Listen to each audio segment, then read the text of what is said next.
नमस्कार, जन टीवी देख रहे हैं आप। मैं श्वेता शर्मा आपके साथ। खबरों की शुरुआत से पहले एक नजर डालेंगे अभी की हेडलाइंस पर।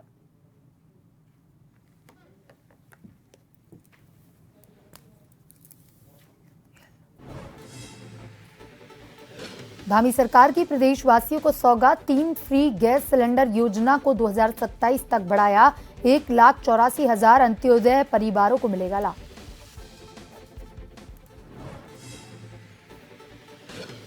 पुलिसकर्मियों के तनाव मामले में हाईकोर्ट ने की सुनवाई। सरकार से 4 सप्ताह भी मांगा जवाब। लंबी ड्यूटी और बिना छुट्टी सिपाही कर रहे ड्यूटी।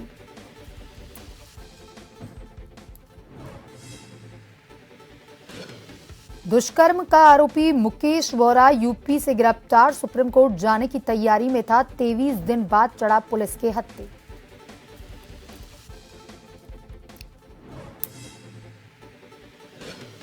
हरिद्वार में ज्वेलरी शोरूम में करोड़ों की लूट का पुलिस ने किया रिक्रिएशन।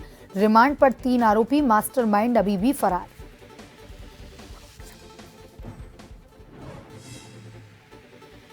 प्रदेश में आज फिर मौसम विभाग की चेतावनी। 28 सितंबर तक हो सकती है भारी बारिश। पहाड़ी और मैदानी इलाकों में हुई बरसात।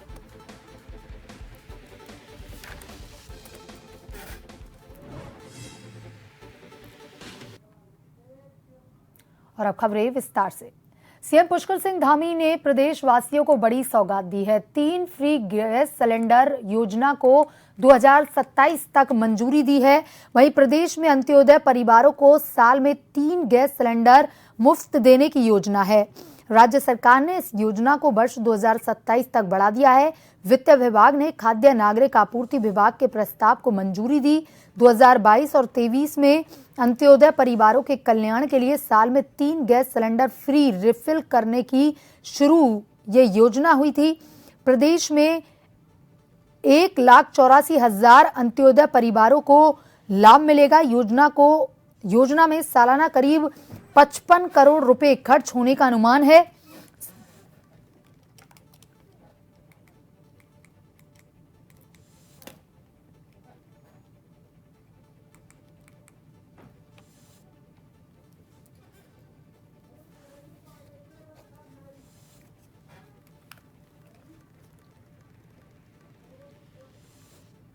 और इसी खबर पर जानकारी के साथ हमारे संवाददाता शैलेंद्र पांडे हमसे लाइव जुड़ चुके हैं। शैलेंद्र, सीएम पुष्कर सिंह धामी लगातार सुर्खियों में बने रहते हैं। सीएम पुष्कर सिंह धामी ने अब प्रदेशवासियों को बड़ी सौगात देते हुए 3 फ्री गैस सिलेंडर योजना को 2027 तक मंजूरी दी है। आपको बता दें कि विधानसभा चुनाव जो 2022 था उसमें बीजेपी ने वादा किया था कि जब सरकार बनेगी तो प्रदेश में अंत्योदय के परिवार हैं उनको 3 सिलेंडर सरकार मुफ्त देगी साल में। उस योजना को अब सरकार ने 2027 तक बढ़ा दिया है और इससे करीब प्रदेश के 1,84,000 जो अंत्योदय परिवार हैं उनको सीधा लाभ होने जा रहा है। साथ ही अगर बात करें तो इस पर सरकार का सालाना 55 करोड़ रुपया खर्च होने वाला है। लेकिन अगर बात करें तो इस अंत्योदय परिवारों को सरकार की इस योजना से खासा लाभ मिलेगा। साथ ही मुख्यमंत्री इस समय लगातार फैसले ले रहे हैं और इस अगर अंत्योदय के बढ़ाने की बात की जाए, गैस सिलेंडर से फ्री मुफ्त बढ़ाने की बात की है तो एक तो इनकी लोकप्रियता को दिखाता है। साथ ही अगर बात करें तो आने वाले समय में निकाय चुनाव है तो बीजेपी और सरकार मिल करके इस चुनाव को देखते हुए भी और साथ में आज कहीं भी राज्य में जो चुनाव हो रहा है वहां पर बहुत सारी घोषणाएं की जा रही है। इसको देख करके एक पुष्कर सिंह धामी द्वारा लिया गया एक अत्यंत ही अंत्योदय परिवारों के लिए लाभदायक फैसला है। श्वेता, तमाम जानकारी के लिए धन्यवाद। मुख्यमंत्री पुष्कर सिंह धामी झारखंड के दौरे पर रहेंगे। दोपहर 1:30 बजे झारखंड पहुंचेंगे और परिवर्तन सभा में भाग लेंगे। जनसभा में उनका संबोधन होगा। दनकुड़ही मैदान हेलीपैड जामताड़ा झारखंड पहुंचेंगे मुख्यमंत्री। देर शाम वापस देहरादून सीएम धामी का आने का कार्यक्रम है।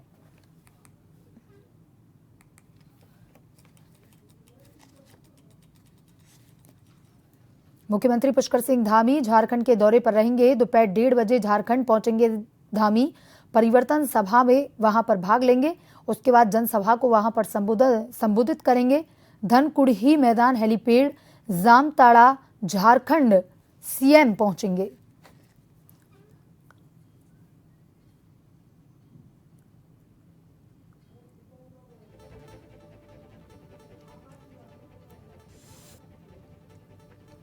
लगातार सीएम पुष्कर सिंह धामी जो है वो सुर्खियों का एक हिस्सा बने रहते हैं, क्योंकि उनके द्वारा जो भी कार्य किए जाते हैं उनको लेकर के वो हमेशा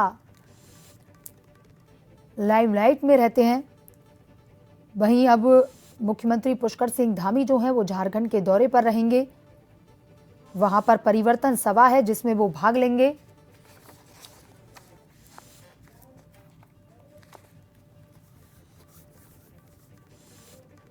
और इसी खबर पर ज्यादा जानकारी के साथ हमारे संवाददाता हिमांशु बरमोला हमसे लाइव जुड़ चुके हैं। हिमांशु, अगर उत्तराखंड के सीएम की बात करें तो देखिए हमेशा सुर्खियों में रहते हैं, अपने कार्यों को लेकर के लगातार लाइमलाइट जो है वो बटोरते चले जाते हैं। और अब सीएम जो है वो झारखंड के दौरे पर जा रहे हैं, क्योंकि वहां पर परिवर्तन सभा है जिसका वो हिस्सा बनेंगे और वहां पर वो अपना संबोधन देंगे। झारखंड में क्या कुछ प्रोग्राम उनके वहां पर रहने वाले हैं, क्या कुछ कार्यक्रमों में वो हिस्सा लेंगे, इसके बारे में जानकारी दीजिए।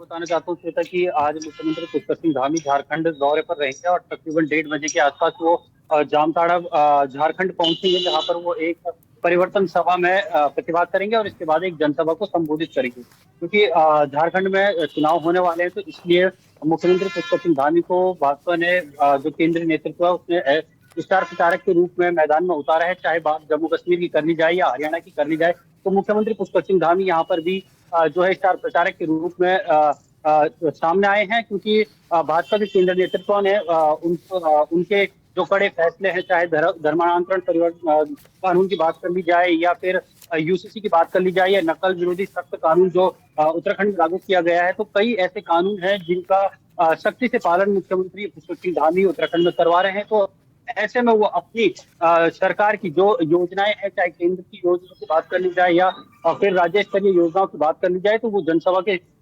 माध्यम से जनता के सम्मुख रखेंगे। और मुख्यमंत्री पुष्कर सिंह धामी जो है स्टार प्रचारक के रूप में, सबसे बड़ी बात यही है कि मुख्यमंत्री पुष्कर सिंह धामी स्टार प्रचारक के रूप में जो उभर कर सामने आए, तो केंद्रीय नेतृत्व को पूरा भरोसा है कि जहां भी वो प्रचार करेंगे तो पार्टी के पक्ष में चुनाव के दौरान कुछ मजबूती मिलेगी। जी, तमाम जानकारी के लिए धन्यवाद। मसूरी में पंडित दीनदयाल उपाध्याय का 108वीं जयंती धूमधाम के साथ मनाई गई और इस मौके पर मसूरी लंढोर बाजार स्थित मसूरी देहरादून विकास प्राधिकरण द्वारा निर्मित पंडित दीनदयाल पार्क का कैबिनेट मंत्री गणेश जोशी ने लोकार्पण किया। वहीं पंडित दीनदयाल की मूर्ति का अनावरण भी किया गया। इस दौरान कैबिनेट मंत्री गणेश जोशी ने कहा कि मसूरी लंढोर बाजार के निवासियों को काफी समय से पंडित दीनदयाल पार्क के निर्माण किए जाने की मांग थी, जिसको उनके द्वारा मसूरी देहरादून विकास प्राधिकरण के संयोग से बनाया गया है, जिसमें मिनी जिम भी स्थापित की गई है। उन्होंने कहा कि पंडित दीनदयाल उपाध्याय ने पूरा जीवन समाज को समर्पित किया। वे हमेशा देश को एक सूत्र में पिरोने का काम किया। उन्होंने कहा कि भारतीय जनता पार्टी की सदस्यता अभियान का काम लगातार जारी है।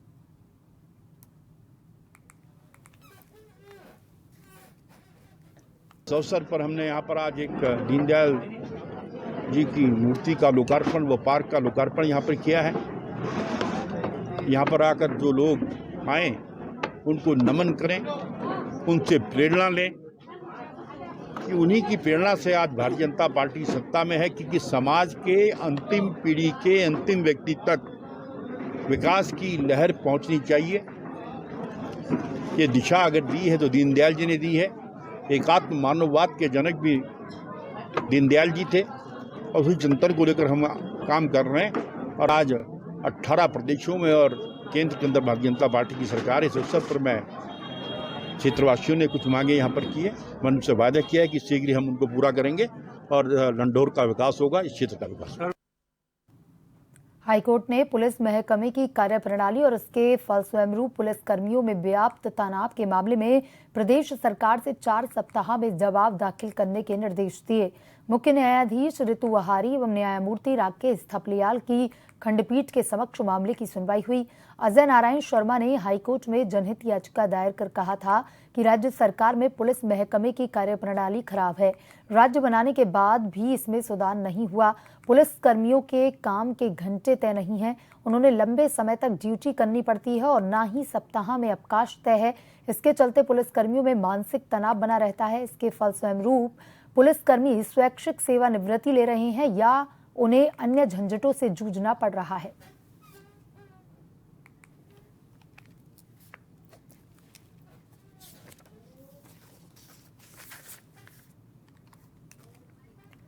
महिला से दुष्कर्म और महिला की 12 साल की बेटी से छेड़छाड़ के मामले में फरार चल रहे नैनीताल दुग्ध संघ के अध्यक्ष और भाजपा नेता मुकेश वोरा को गिरफ्तार किया गया।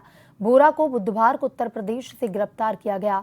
वरिष्ठ पुलिस अधीक्षक प्रहलाद नारायण मीना ने खुलासा करते हुए बताया कि पुलिस की 5 टीमें मुकेश वोरा की तलाश कर रही थी और इस बीच पुलिस ने मुकेश वोरा को भगाने वाले लोगों को भी सह अभियुक्त के रूप में विवेचना में जोड़ा है।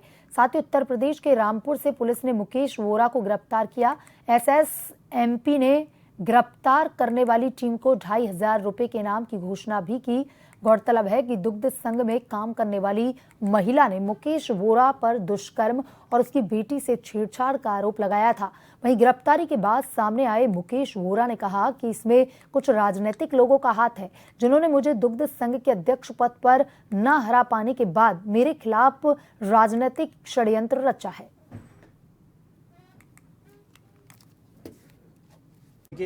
लालकुआ थाना क्षेत्र में पंजीकृत बलात्कार की एफआईआर में दुग्ध संघ के जो अध्यक्ष मुकेश वोरा वो पहले दिन से ही वांटेड थे और इसको गिरफ्तार करने के लिए हमारी टीमें अलग अलग जगह गई और आज जो हमारी टीम है इसको ये उत्तर प्रदेश के रामपुर से इसको गिरफ्तार किया गया। सर, आखिर पुलिस की ऐसी क्या नाकामयाबी रही कि 25 दिन हो गए लगातार और अब देखिए पुलिस कंटिन्यू प्रयास कर रही थी। कुछ लोगों के द्वारा अभियुक्त को सहायता की गई और उसकी मदद की गई, जिसकी वजह से अभियुक्त बाधित रूप से फरार रहा और जिन लोगों ने मदद की उनको भी विवेचना में पुलिस ने शामिल किया। हरिद्वार के ज्वालापुर कोतवाली क्षेत्र में हुई करोड़ों की डकैती के मामले में पुलिस ने घटना का रिक्रिएशन करने के लिए ज्वेलर्स के शोरूम में 3 आरोपियों को लेकर पहुंची। घटना के 3 आरोपियों को रिमांड पर लेकर पुलिस ने पूरी घटना का पुनरावृत्ति की।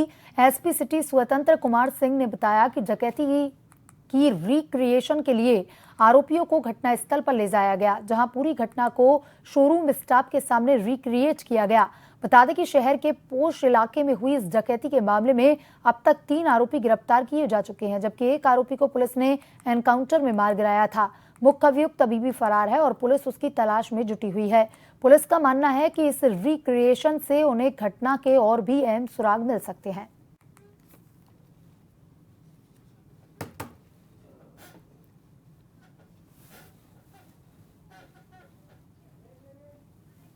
ये डकैती के हमारे मुलजिम हैं जिनको पीसीआर पे लिया गया है और सीन रिक्रिएशन और अन्य जानकारी हासिल करने के लिए इनको पीसीआर पे लिया गया था और जानकारी हासिल की जा रही है। सर सीन रिक्रिएशन सर किस तरह से किया गया है सर यहाँ पर? कि यहाँ पे कैसे आए थे, कौन कहाँ पे क्या कर रहा था, उसके बारे में जानकारी। किस घटना से जुड़े बदमाश है सर ये डकैती। विभाग ने जारी की चेतावनी। विभाग ने एक बार फिर से जारी की भारी बारिश की चेतावनी। अल्मोड़ा, बागेश्वर, चमोली, देहरादून, हरिद्वार, पौड़ी, गढ़वाल और पिथौरागढ़, रुद्रप्रयाग, टिहरी, गढ़वाल, उत्तरकाशी जिलों में भारी बारिश का अलर्ट जारी किया गया है। इसके साथ ही आकाशीय बिजली चमकने, वर्षा के तेज दौर होने की संभावना भी जताई। मौसम विभाग की हिदायत और सतर्कता बरतने की अपील की गई है। मानसून का आखिरी दौर 28 सितंबर तक जारी रहेगा। 28 सितंबर के बाद प्रदेश में मौसम साफ रहेगा। राज्य के पहाड़ी और मैदानी जिलों के कई हिस्सों में बारिश का दौर शुरू हो गया है।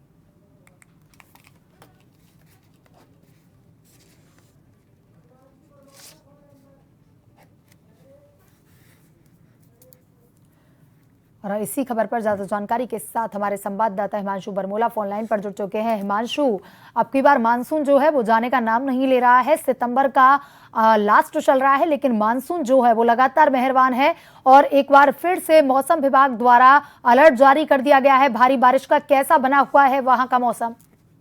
निश्चित रूप से आपको बताना चाहता हूं कि उत्तराखंड में एक बार फिर से मौसम विभाग ने भारी बारिश को लेकर चेतावनी जारी की है।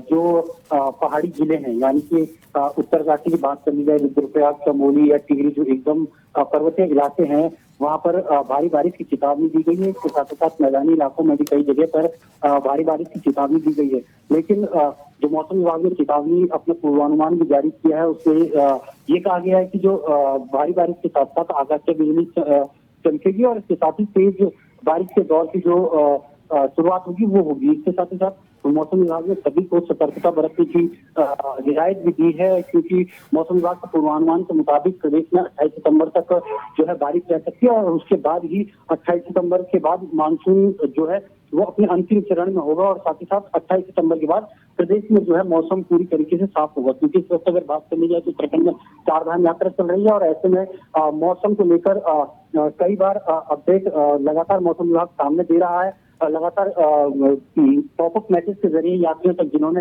उत्तराखंड में रजिस्ट्रेशन करवाया है उसको लेकर भी उनको मैसेज भेजे जा रहा है कि मौसम आने वाले 24 घंटे में कैसा रहेगा।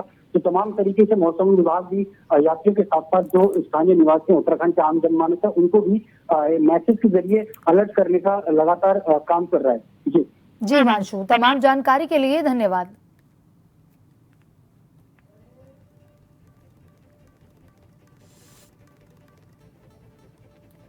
जनपद उधम सिंह नगर में लगातार बदमाशों के हौसले इतने बुलंद नजर आ रहे हैं कि पुलिस का खौफ तक नजर नहीं आ रहा, जिसका नतीजा यह रहा कि विगत दिनों बदमाश सरेआम NH 74 रोड पर सराफा व्यापारी से लूट कर पुलिस को चुनौती दे बैठे। पुलिस लगातार लूट के खुलासों को लेकर अपराधी की तलाश में लगी थी, लेकिन मंगलवार रात्रि जसपुर में चेकिंग के दौरान बदमाशों ने पुलिस के साथ लुक्का छुपी के खेल खेलते हुए पुलिस को चकमा देते हुए पुलिस पर फायरिंग कर भागने का प्रयास किया। पुलिस ने तत्काल पुलिस फोर्स के साथ बदमाशों का पीछा कर फायरिंग की, जिसमें एक बदमाश के पैर में गोली मारने के बाद उसे पकड़ लिया, जबकि दूसरे बदमाश मोटरसाइकिल लेकर फरार होने में कामयाब रहे। पुलिस ने घायल बदमाश को हॉस्पिटल में भर्ती करवाया, जहां पर SSP ने हॉस्पिटल जाकर पूछताछ की। पुलिस चेकिंग के दौरान 2 बाइक सवारों को जसपुर थाना क्षेत्र में चेकिंग के लिए रोकने की कोशिश की गई, जिसमें वो रुके नहीं और आगे सड़क पर निकल गए। दूसरी तरफ धर्मपुर चौकी को यह सूचना दी गई, वहां इन लोगों को रोकने का प्रयास किया गया। उन्होंने तुरंत फायर कर दिया और अपनी बाइक को छोड़कर जंगल की तरफ भाग गए। पुलिस ने उनका पीछा किया और उन्हें रुकने के लिए बोला, जिसमें उन्होंने पुलिस पर फायर किया। जवाबी फायर में पुलिस के द्वारा जवाबी फायर से एक बदमाश के पैर में गोली लगी और दूसरा बदमाश अंधेरे का फायदा उठाकर भागने में सफल रहा। जब उसे हम पकड़कर हॉस्पिटल ले आए तो उससे पूछताछ के दौरान पता चला कि जसपुर थाना क्षेत्र में जो 14 तारीख को लूट की घटना हुई थी, इसको इसने अपने कुछ साथियों के साथ मिलकर अंजाम दिया था। पूछताछ से इसके और भी आपराधिक इतिहास के बारे में जानकारी प्राप्त हुई और इसके साथियों के बारे में भी जानकारी हुई। लक्सर में विकास कार्यों में भ्रष्टाचार और धांधली का मामला सामने आया है। दरअसल लक्सर विकास खंड के मखियाली खुर्द गांव का ये पूरा मामला, जहां पर मखियाली खुर्द ग्राम पंचायत में प्रधान द्वारा कराए गए विकास कार्यों में धांधली की शिकायत एक व्यक्ति ने CM पोर्टल पर की थी। इसकी जांच रिपोर्ट में धांधली भी सामने आई। शिकायतकर्ता इरफान का आरोप है कि वह पिछले 3 महीने से लक्सर विकासखंड कार्यालय के चक्कर काट रहे हैं। इसके बावजूद भी दोषियों पर कोई कार्रवाई नहीं की जा रही। इस मामले में लक्सर खंड विकास अधिकारी पवन सिंह सैनी से बात करनी चाहिए, तो वह भी कैमरे के सामने आने से बचते नजर आए।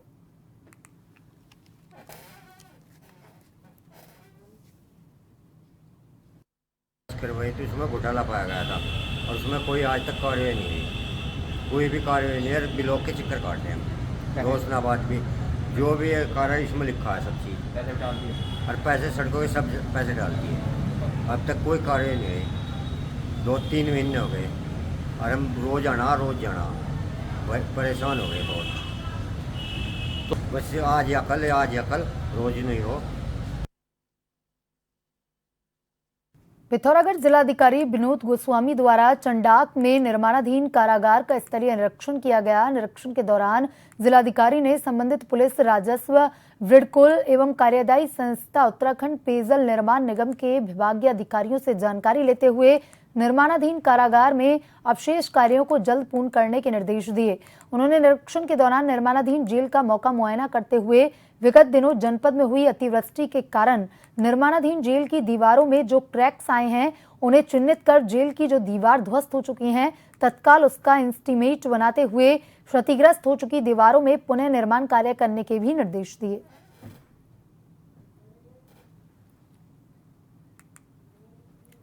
जिलाधिकारी पिथौरागढ़ विनोद गोस्वामी ने मुख्यमंत्री धामी के प्रमुख प्राथमिकता में शामिल निर्माणाधीन मेडिकल कॉलेज का औचक निरीक्षण किया। जिलाधिकारी द्वारा चिकित्सा सुविधाओं को बड़ी गंभीरता से लेते हुए मुख्यमंत्री धामी के प्रमुख प्राथमिकताओं में शामिल निर्माणाधीन मेडिकल कॉलेज का औचक निरीक्षण किया गया। निरीक्षण के दौरान जिलाधिकारी ने मेडिकल कॉलेज के विभिन्न ब्लॉकों के भवनों, कैंपस फील्ड, ग्रीन बेल्ट आदि के कार्य प्रगति की समीक्षा की और निर्माण में प्रयुक्त होने वाले रॉ मटेरियल की गुणवत्ता, मजदूरों की सुरक्षा व्यवस्था आदि का भी निरीक्षण किया।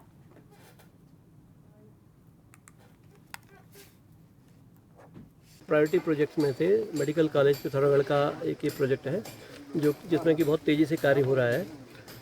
इसका बेस हॉस्पिटल बन रहा है और मेडिकल कॉलेज का जो बिल्डिंग्स ये अलग से बन रही हैं पोस्टमानों के पास में।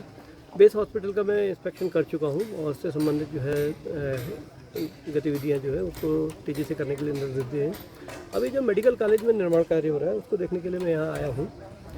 यहाँ पर प्रोजेक्ट मैनेजर जो पेयजल निगम के हैं इनको भी बुलाया था।